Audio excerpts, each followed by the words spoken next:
We look up at the stars and imagine the future as a matter of propulsion. We build faster engines and sleeker ships, assuming progress means crossing a vast, empty physical void. ODTOE maps the universe as a configuration space, a unified mathematical field of interconnected nodes. Every possible state of reality exists as a specific coordinate within this metric space. Look closely at these clusters. These are not separate, alternate universes floating in isolation. Every possible reality already coexists simultaneously as a dormant configuration within this single overarching structure. Within this model, the speed of development is determined by reconfiguration rather than travel. By adjusting the coherence of collective observation, a species can transition between nodes, effectively swapping its current physical regime for an entirely different one. These realities remain distinct because they are separated by potential barriers, mountainous saddles of spatial, temporal, and dimensional resistance.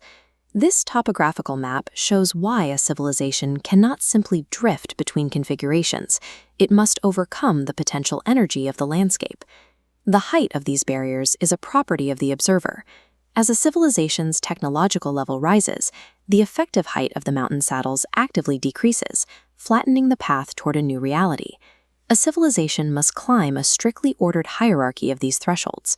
If a species fails to scale the next barrier, it remains trapped in the attractor basin of its current level, eventually facing stagnation and collapse. Consider the wheel, the printing press, and the microchip are all tools for reducing the mathematical barrier between our current configuration and a more complex state of existence. Crossing one of these barriers triggers the central paradox of the ODTOE model.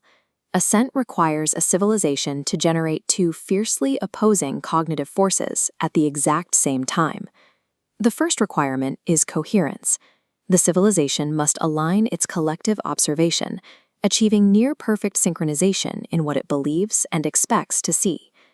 The second requirement is a total loss of inertia. The population must abandon its dogmatism, detaching entirely from the physical laws and social structures it currently occupies. To reach a higher level of existence, a species has to perfectly unite its consciousness, while demonstrating a total willingness to let its current reality die. We can track this mathematical ascent through the historical record. This archival image of a wagon and horses represents threshold 1, local space. By shrinking geographical distance, early transport merged isolated human groups, initiating the first blending of distinct reality basins. Threshold 2, global space, scales this up. Aviation and global telecommunications, represented by this exact monitor, created a unified planetary field of collective observation for the first time.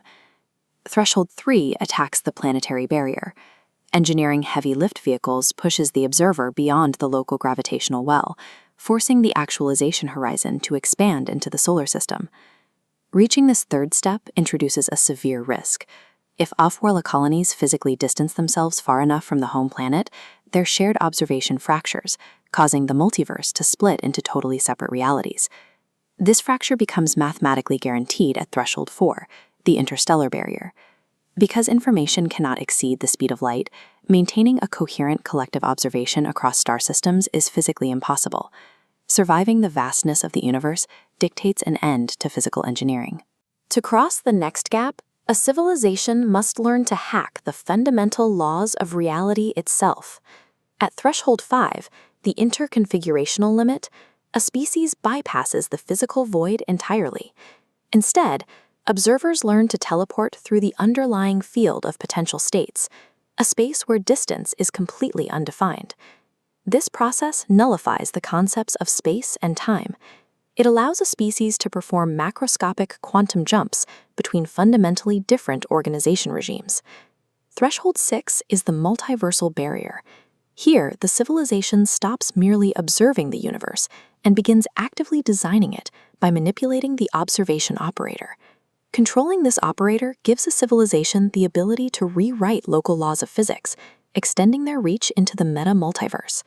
By crossing the 6th threshold, the civilization evolves from a passive passenger of local physics into an active architect of existence. The math of ODTOE presents a chilling theorem regarding these thresholds. The sequence is infinite. Each overcome barrier reveals a new horizon of even more complex configurations. Every new observer added to the multiverse expands the configuration space. The structure fractals out, becoming more complex and generating new, steeper barriers to scale. Yet, the time it takes for a civilization to jump from one threshold to the next strictly decreases. Progress accelerates even as the barriers grow more difficult to scale. The ODTOE model suggests an accelerating ascent. As the cosmos grows in complexity, a civilization must scale new thresholds at an ever-increasing pace. This raises an extreme theoretical limit. What happens if a civilization scales the infinite staircase and becomes the absolute observer? In this state, the civilization achieves total coherence and zero inertia. It simultaneously observes every single reality configuration across the entire meta-multiverse. This creates the completion paradox. Because the civilization is observing everything everywhere all at once, the configuration ceases to be definite. The sheer weight of total observation breaks the structure of the multiverse. Reality dissolves back into pure, formless potential. The cycle closes on itself.